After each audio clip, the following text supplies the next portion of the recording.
Manipur da thokliba miyoibagi right khongoi nabagi thodok kaya thokliba asga mari lainana Manipur Pradesh Congress Committee gi mihut kangbu amana National Human Rights Commission gi Chairperson Justice V Rama Subramanian ga unaduna complaint thangatkre. Supreme Court ki Judge oiramba Rama Subramanian ga New Delhi da unaba aduda Congress ki maikai digi complaint adu khusenaki.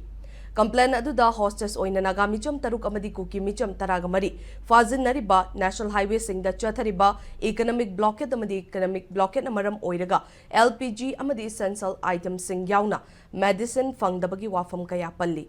Nhrc ki chairperson ga unakiba aduda Congress legislature party ki luchingba Kaisham Meghachandra Singh AICC ki members oiriba advocate and Bhupendra Meitei senior Congress leader Wahidur Rahman OBC chairperson Sakir Ahmed SC chairperson A Okan Singh Labour chairperson Toizam Lokendro Singh women Congress leader Sanjita Lisham amadi youth Congress leader L Piari Devi Nasaruk yaki